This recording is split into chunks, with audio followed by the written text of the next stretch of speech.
Sorry.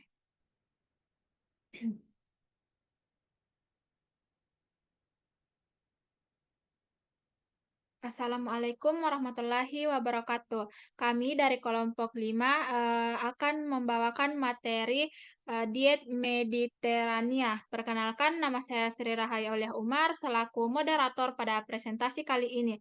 Bersama rekan-rekan saya yaitu Naswa Amanda, Evita Suci Ramadhani, dan Almakfira Sake. Jadi presentasi ini akan membahas tentang prinsip dasar diet Mediterania, manfaatnya bagi kesehatan, peran diet ini dalam pencegahan penyakit tidak menular, diet Mediterania di bidang gizi dan kesehatan global, serta penerapan diet Mediterania di Indonesia. Baik, tanpa berlama-lama, mari kita mulai presentasi kali ini. Kepada pemateri pertama, Evita Suci Ramadhani, saya persilahkan.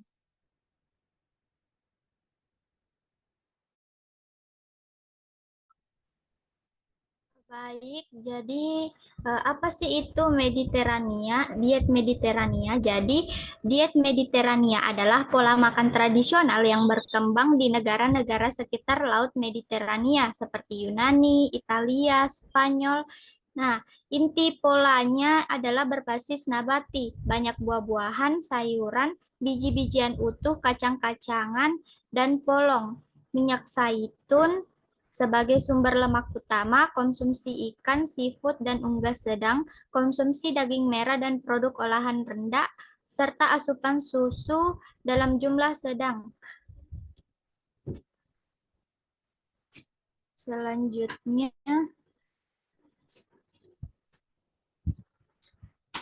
adapun prinsip-prinsip dasar Mediterania itu yang pertama ada nabati, dominasi makanan nabati utuh kaya serat dan antioksidan yang dapat mendukung kesehatan metabolik dan kardiovaskular. Yang kedua itu ada lemak, penggunaan lemak sehat terutama MUFA dari minyak zaitun dan lemak tak jenuh dari kacang serta ikan. Yang ketiga itu ada protein, konsumsi protein hewani dari ikan dan unggas, bukan dari daging merah. Yang keempat itu ada konsumsi gula dan garam. Minimnya konsumsi gula tambahan dan garam berlebih yang relevan untuk mencegah hipertensi dan obesitas. Dan yang terakhir itu diet ini juga dikaitkan dengan gaya hidup sehat secara umum seperti aktivitas fisik rutin, kebiasaan makan bersama keluarga, dan pola makan teratur. Mungkin itu saja yang bisa saya sampaikan. Selebihnya saya kembalikan kepada moderator. Terima kasih.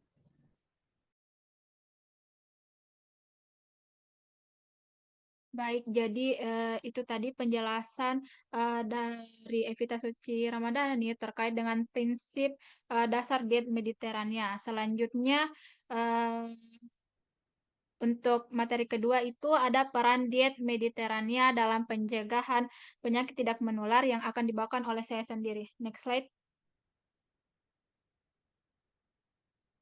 Nah, yang pertama itu ada efek antiinflamasi dan antioksidan.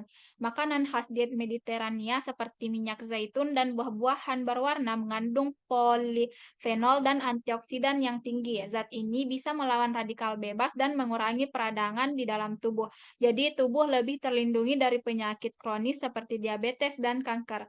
Yang kedua, ada perbaikan profil lipid. Diet ini juga membantu memperbaiki kadar lemak darah. Misalnya, bisa meningkatkan HDL atau kolesterol baik dan menurunkan LDL atau kolesterol jahat serta trigliserida. Ini sangat penting untuk mencegah penyakit jantung. Yang ketiga, ada peningkatan sensitivitas insulin. Selain itu, diet Mediterania dapat membantu tubuh lebih peka terhadap insulin. Akibatnya, kadar gula darah menjadi lebih stabil dan risiko terkena diabetes tipe 2 itu bisa berkurang. Next slide.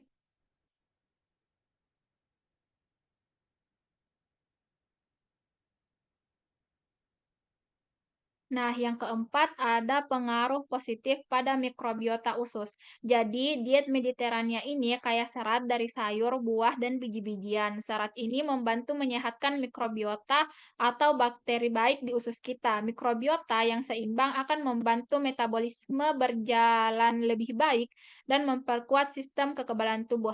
Dan yang terakhir ada uji besar seperti Predimed. Ada penelitian besar bernama Predimed yang dilakukan di Spanyol. Hasilnya menunjukkan bahwa orang yang mengikuti diet Mediterania ini memiliki risiko lebih rendah terkena penyakit jantung dan stroke dibandingkan mereka yang makan dengan pola diet biasa. Jadi bisa disimpulkan bahwa diet ini efektif dalam menurunkan risiko penyakit kardiovaskular. Baik, itu saja yang dapat saya sampaikan. Selanjutnya, pada materi ketiga yang akan dibahas oleh Naswa Amanda, kepadanya saya persilahkan.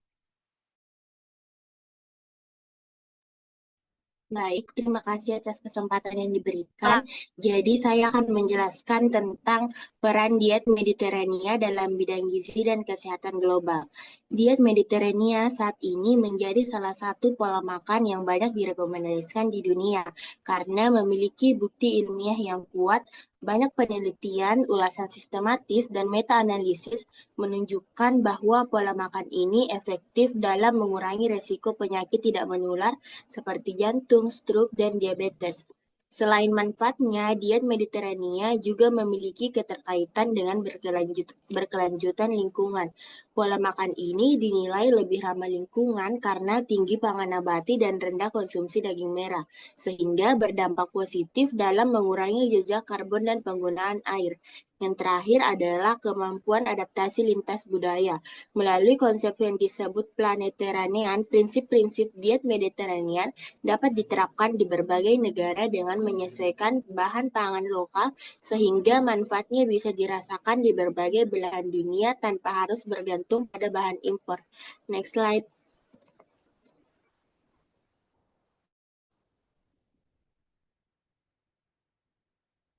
Selanjutnya yaitu bagaimana diet Mediterania di Indonesia dalam mendukung pola makanan sehat. Ada dua strategi adaptasi utama yang bisa dilakukan. Yang pertama yaitu menjaga prinsip utama diet, yaitu tetap tinggi pangan nabati, rendah daging merah, dan menggunakan lemak sehat dan meminimalkan makanan olahan. Yang kedua yaitu mengganti bahan khas Mediterania dengan pangan lokal yang memiliki nilai gizi sebanding. Misalnya minyak zaitun dapat disesuaikan dengan minyak lokal yang sehat atau gandum durum yang dapat diganti dengan bahan seperti beras merah, sorghum, dan jagung utuh. Dengan pendekatan ini, masyarakat Indonesia bisa tetap menerapkan pola makan sehat ala Mediterania tanpa meninggalkan budaya pangan lokal. Jadi intinya kita bisa menciptakan versi Mediterania ala Indonesia yang lebih terjangkau, berkelanjutan, dan sesuai dengan ketersediaan bahan di sekitar kita. Mungkin itu saja yang dapat saya sampaikan. Saya kembalikan kepada moderator. Terima kasih. Baik, materi selanjutnya akan dibawakan oleh Makfira Sake, kepadanya saya persilahkan.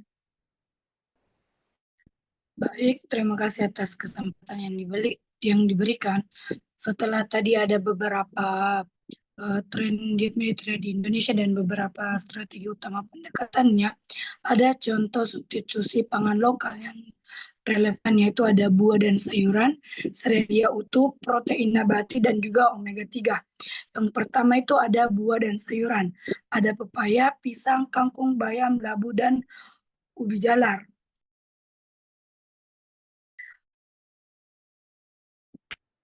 Mengapa mengapa mengapa pisang, sayuran hijau yang lainnya tadi seperti mengapa sayuran dan buah lokal seperti kangkung dan juga bayam dikatakan cocok untuk diet Mediterania dikarenakan sayuran hijau seperti bayam dan juga spinach memiliki eh, memiliki kandungan sumber serat dan juga vitamin, antioksidan, dan juga mineral yang tinggi. Pepaya dan pisang sebagai buah tropis dan mengandung vitamin C dan juga A dan kalium yang juga dapat didapatkan dari buah Mediterania seperti jeruk, apel, ataupun anggur, ubi jalar, dan labu.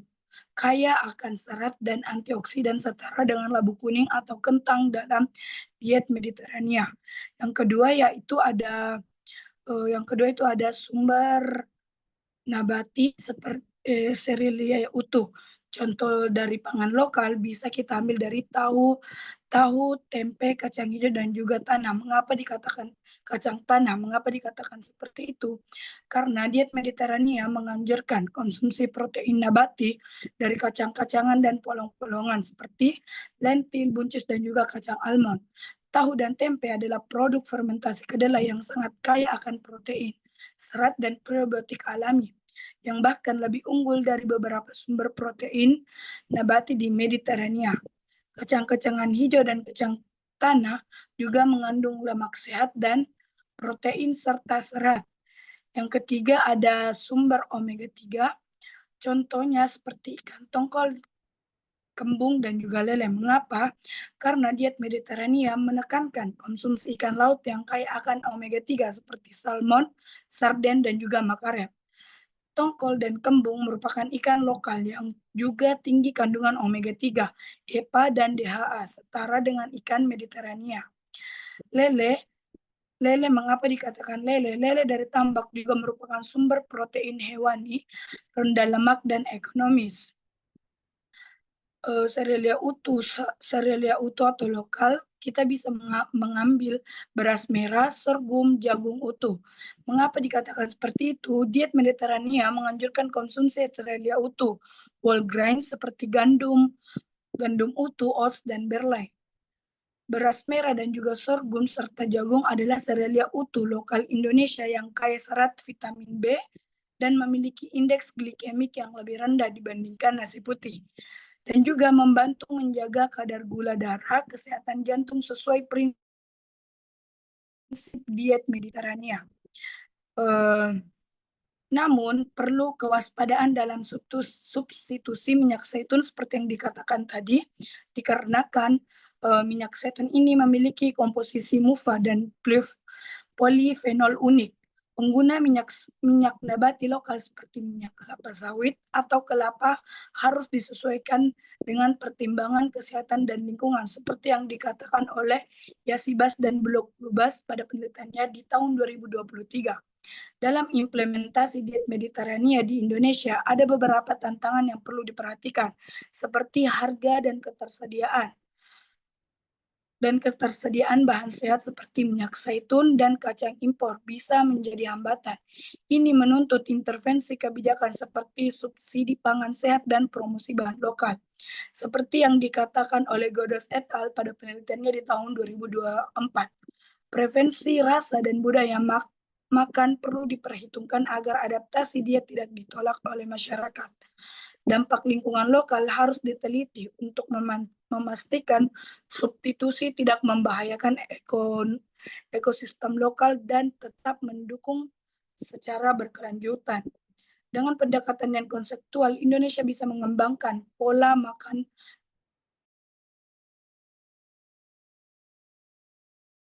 manfaat kesehatan diet Mediterania, namun tetap terjangkau, berakar budaya, dan selaras dengan kebutuhan lingkungan ketahanan pangan lokal.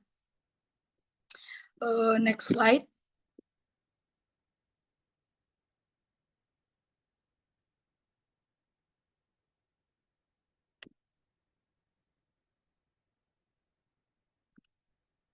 Yang dapat saya simpulkan dari materi pertama hingga terakhir, bisa dikatakan bahwa diet Mediterania adalah pola makan berbasis nabati dengan lemak sehat dan minyak zaitun, konsumsi ikan serta rendah daging merah dan olahan. Pola ini efektif mencegah penyakit jantung, diabetes, dan obesitas melalui efek antioksidan dan antiinflamasi. Di Indonesia, prinsipnya dapat diterapkan dengan bahan lokal seperti ikan, tempe, tahu, beras merah, serta sayur dan buah tropis untuk mendukung kesehatan dan keberlanjutan pangan. Mungkin itu saja yang dapat saya bawakan pada presentasi hari ini. Selanjutnya saya kembalikan kepada moderator.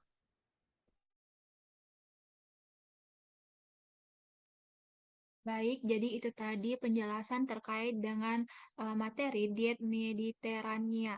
Eh, itu saja yang dapat kami sampaikan. Terima kasih. Wassalamualaikum warahmatullahi wabarakatuh.